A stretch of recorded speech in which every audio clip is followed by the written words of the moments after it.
জুলাই অভ্যুত্থানের ঘোষণাপত্র তৈরিতে রাজনৈতিক দলগুলোর সাথে আলোচনায় বসতে যাচ্ছে অন্তর্বর্তী সরকার। ফরেন সার্ভিস একাডেমিতে ব্রিফিংয়ে এমন তথ্য জানিয়েছেন প্রধান উপদেষ্টার প্রেস সচিব শফিকুল আলম। তিনি বলেন, আলোচনা করেই ঘোষণাপত্রের খসড়া তৈরি করবে সরকার।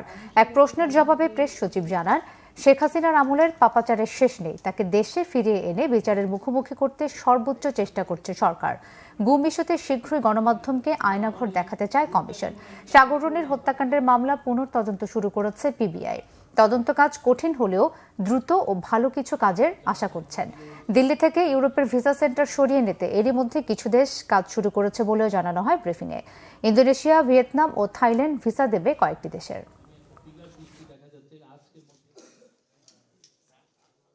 জুলাই ঘোষণাপত্র নিয়ে আমরা বেশ কিছু ফোন কল পেয়েছি যে এটা কদ্দূর, এটা ডেভেলপমেন্ট কি। আমরা শুধুমাত্র এটা বলতে পারি এটা নিয়ে কথাবার্তা হচ্ছে এবং এটা নিয়ে সামনে পলিটিক্যাল পার্টিগুলোর সাথেও কথাবার্তা হবে।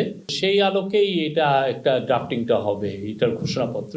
হাসিনার যে হরর যে স্টোরিটা পুরো পৃথিবী যখন জানবে যে কি ধরনের হত্যাকাণ্ড, কি ধরনের অনাচার, কি ধরনের ডিক্টেটরশিপ সে এখানে জারি করেছিল, আমার মনে হয় তার প্রেশারটা তৈরি হবে। আমরা আমাদের প্রেশার রিলেন্টলেসলি রাখবো এবং পৃথিবীব্যাপীও এই প্রেশারটা তৈরি হবে যে তাকে বিচারের সম্মুখীন হতে হবে।